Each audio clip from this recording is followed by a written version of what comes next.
Los derechos de los músicos en una producción musical. Este es un video para explicarle a algunos amigos que no sabían que después de una grabación o de la grabación de un disco se generan unos derechos que son derechos de por vida para el artista.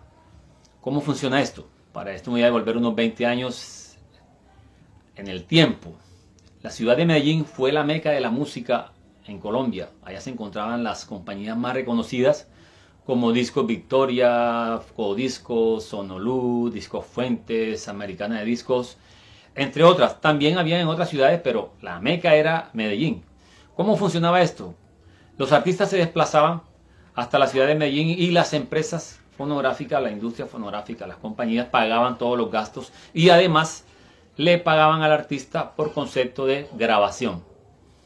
Bien, el artista se regresaba a su ciudad, se regresaba a su pueblo y no pasaba más nada y quedaba convencido de que todo había terminado cuando la compañía le pagaba por la grabación. Después se esperaba que saliera la producción al mercado y la felicidad era esto, aparecer en una carátula, aparecer en los créditos y hasta ahí. Se desconocía realmente cuáles eran los derechos, pero todavía muchas personas los desconocen. Se generan varios derechos, entre ellos están los derechos patrimoniales y los derechos morales. Los derechos morales son los derechos inherentes al artista. No se pueden modificar, no se pueden alterar. Si un artista tocó el piano, él es el que tiene que aparecer aquí en la parte de los créditos. Si es el que canta, tiene que aparecer acá. Si es el que, lo que ejecute, y si sale en la carátula, debe salir acá, ¿verdad? No se puede alterar, eso es inherente al artista. Pero existe el derecho que es el derecho más importante y es el derecho patrimonial. Y mucho cuidado con este derecho porque este derecho sí se pierde.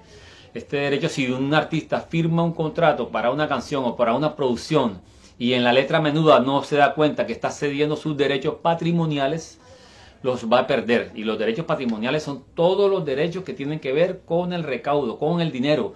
Los derechos patrimoniales son la pensión del artista. Entonces, mucho cuidado con el derecho patrimonial. ¿Cómo se cobra un derecho patrimonial? El artista puede cobrar sus derechos de manera individual. O sea, si un establecimiento abierto al público con ánimo de lucro, con fines comerciales, tiene que pagar por la música. Eso es ley mundial. Entonces, porque eso es un derecho que le pertenece al artista. Entonces, estos establecimientos tienen que pagarle al artista. ¿Qué sucede? Que si cada artista cobra de manera individual, eso se volvería un caos y sería casi que imposible. Entonces aparecen lo que se conocen como entidades de gestión colectiva. En Colombia existen varias entidades de gestión colectiva. Saico, Asimpro, conozco una que se llama Sincol, el Garrido Abad, entre otras entidades de gestión colectiva que existen.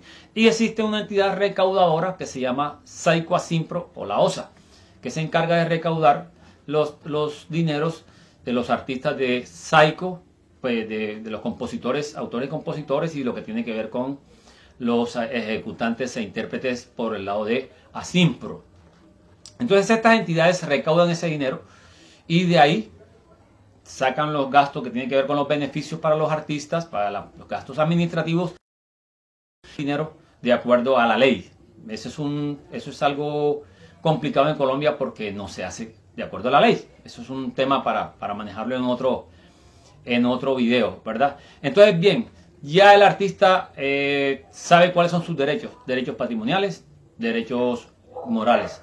Hay que cuidar esto, porque ¿qué sucede? El artista siempre ha estado preocupado por cantar bien, ejecutar bien su instrumento, estudiar bastante armonía, melodías bonitas y todo lo que tiene que ver con la parte de la canción, pero lo que tiene que ver con la parte del dinero, que es la parte delicada, la parte que te va a asegurar a ti tus años improductivos, el músico nunca le pone cuidado a eso. Y estamos rodeados y hemos estado rodeados de unos buitres, de unos mercaderes de la música, que sí saben que la música produce miles y miles de millones. Ahorita nos hemos enterado de muchas cosas por la tecnología, pero en años pasados el artista era completamente ignorante de lo que pasaba del otro lado de la frontera, inclusive lo que pasaba en otras ciudades dentro del mismo país. Entonces hay que ponerle mucho cuidado. ¿Cuál es mi recomendación? Averigua quién tiene tus canciones, quién las ejecuta, dónde están, cuál editora, cuál es la entidad recaudadora que está haciendo los cobros de tus derechos, y pilas porque esa es la pensión. Los derechos patrimoniales se cobran toda la vida. O sea, el artista va a cobrar esos derechos hasta el día de su muerte. Y después de la muerte, sus hijos, sus nietos, sus generaciones lo van a cobrar hasta 80 y 90 años más. Entonces, de ahí la importancia de tener claro cuáles son nuestros derechos patrimoniales, de estar asociado en una entidad de gestión colectiva. Creo que en ese tema en Colombia hacen falta más entidades de gestión colectiva para que no hayan los problemas que se presentan de inconformidades. El que esté insatisfecho en una entidad, pues se va para la otra y se acaba el problema. Entonces, este es el dato que yo le quería compartir a mis amigos, a los que desconocen esto. Y si ya quieren un tema más profundo, pues empezamos a tocarlos en otros videos. Y ahí hablamos ya de leyes, de estatutos, de artículos, todo lo que tiene que ver de convenios internacionales y todo lo que tiene que ver con los derechos de los artistas. Bueno, hasta aquí este video y nos vemos en una próxima oportunidad.